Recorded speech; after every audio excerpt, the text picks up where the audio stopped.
Halo, balik lagi sama saya. Nah, sebelumnya kita udah ngomongin mengenai apa itu metode top down, pro kontranya seperti apa. Nggak lengkap kalau kita nggak langsung ke bagaimana cara melakukan forecasting menggunakan metode top down. Nah, kita akan bahas nih kira-kira apa yang perlu disiapkan, kira-kira seperti apa caranya. Yang pertama, dari metode top down itu kita harus menghitung dari segi revenue yang kita dapatkan terlebih dahulu. Caranya gimana? Mungkin kalau misalnya startup masih bingung, revenue-nya gimana? Wong saya baru kemarin sore keluar, saya baru mau jualan, kok suruh ngitung revenue. Nah, kita bisa menggunakan dari sisi total size of market. Jadi kita tahu kira-kira besar pasar kita itu seperti apa sih? Nah, caranya gimana? Tahu untuk berapa besar pasarnya? Melakukan observasi. Ingat, sebuah bisnis tanpa observasi akan sia-sia. Jadi, yang pertama dilakukan adalah melakukan observasi.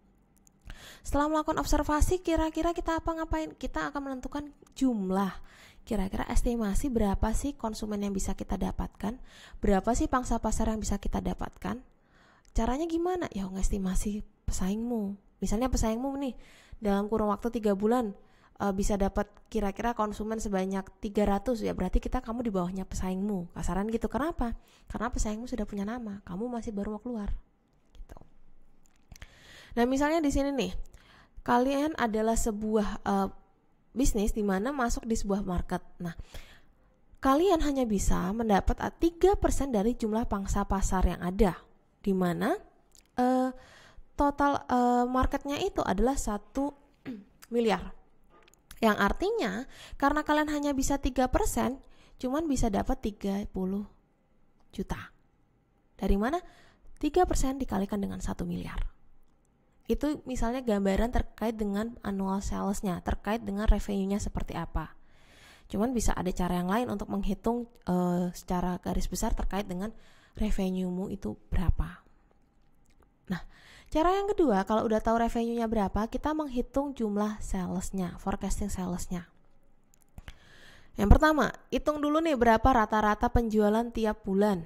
Lah saya baru nih, gunakan benchmarkingmu, gunakan dari sisi pesaingmu untuk sebagai patokan. Yang kedua, kita buat proyeksi terkait dengan sales revenue untuk akhirnya, sampai akhir tahun. Biasanya untuk proyeksi itu dibuat sampai dalam kurung 1 tahun. Tapi ada juga yang masih awal-awal buat 6 bulan dulu, gak masalah. Yang penting kita tahu dulu konsep seperti apa proyeksi itu dan apa gunanya proyeksi. Dan yang ketiga, setelah kita tahu berapa sih rata-rata penjualanku tiap bulan, berapakah proyeksi salesku revenue tiap 1 tahun, selama 1 tahun, lalu dijumlahkan annual sales forecasting ditambahkan dengan proyeksinya berapa. Misalnya di sini contohnya, sebuah perusahaan menjual 30.000 unit dan harga per unitnya 30.000 dan yang dijual adalah 500 unit.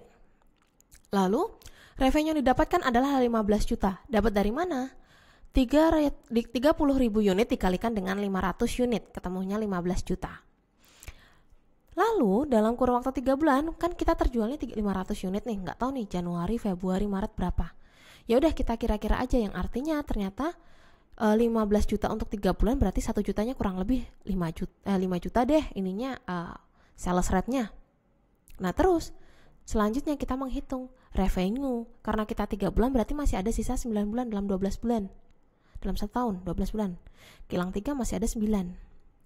Nah, dari sini berarti 9 bulan dikalikan dengan 5 juta. Kenapa 5 juta? Karena rata-rata tiap bulannya adalah 5 juta. Totalnya adalah 45 juta.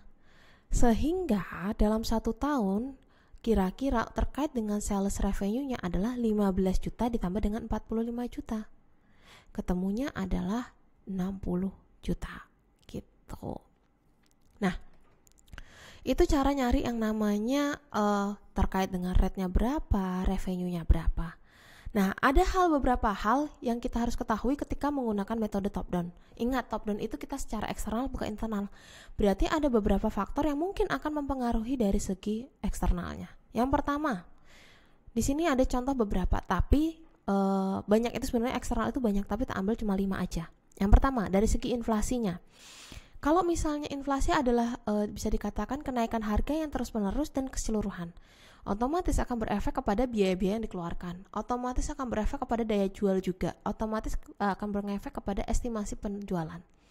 Nah, itu perlu dipertimbangkan juga apabila kita melakukan proyeksi ternyata dari segi kondisi pasar akan mengalami inflasi. Berarti proyeksi kita harus dari segi estimasi dikurangi deh, seperti apa gitu. Yang kedua adalah kompetisi yang terjadi di pasar tersebut. Kaitannya dengan gimana sih di pasar sana, gimana sih dari segi konsumen, apakah lebih menginginkan produk pesaing atau gimana, itu juga harus dipertimbangkan karena itu sebagai faktor eksternal yang akan mengubah atau membuat sebuah proyeksi itu sedikit tidak bisa dilakukan dengan baik gitu. Yang ketiga, market change. Gampangnya market change itu adalah misalnya nih, gampangnya